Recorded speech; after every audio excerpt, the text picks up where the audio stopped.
Several candidates are in the running to be the next governor of Maine. The policies some candidates are standing by is now coming into a sharper focus. Troy Jackson hosting a news conference to share some of his policy agenda today.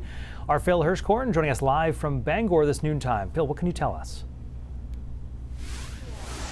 Well, Brian, right here at the Bangor Public Library in the past hour, Troy Jackson, the former state Senate president, unveiled his economic plan if he were elected governor of Maine. He's one of 5 Democrats who are seeking that nomination next year. He was the state president and the state legislator for 20 years, had the most experience in Augusta of any of the other candidates. And he says his theme, I would say, is that the government has let us down and the status quo is not working. That was how he opened his remarks here as he unveiled his economic plan, and it has 4 basic pillars that I want to review right now. The first one is that he would cut taxes for working families. Specifically, he would like to double the earned income tax credit to $3,468 a year for any family with 3 children. In terms of touching income tax rates, he had no plans to do that. Secondly, Jackson would lower prescription drug costs, and one way he would do that is he would cap increases on generic drugs. Thirdly, he says, like everyone, he wants to fix the housing crisis. One of his specifics is to have a new Department of Housing Affordability and also have a surcharge on luxury homes over $1 million, more property taxes to lower everybody else's. And fourth, Jackson's plan would lower child care costs. Families wouldn't pay more than 7% of their income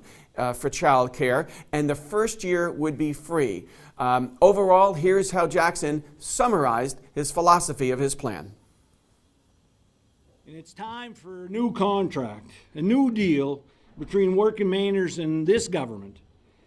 And my contract with working Mainers lays out a bold plan to lower costs, make it easier for working Mainers to put a roof over their head, heat their homes, make ends meet, and afford to go to a doctor and find quality, affordable childcare. So Jackson is a candidate who describes himself as the working family's friend, as someone who comes from a working class background, a 5th-generation logger up in Allagash, which is where he made a living in his younger years, like his father and grandfather and 3 other generations. Jackson talks about the things that were accomplished when he was in the Senate, like keeping veteran homes open, like providing free school lunch and breakfast for anybody, and reproductive rights being expanded. But he says that's not enough. There were a lot of things that weren't accomplished where he was told to think small and had certain proposals that were vetoed. And that's part of his overall agenda were he to become the Democratic candidate and then, of course, Maine's next governor. Brian, back to you. Phil Hirschkorn live on the campaign trail in Bangor this noontime. Phil, thank you.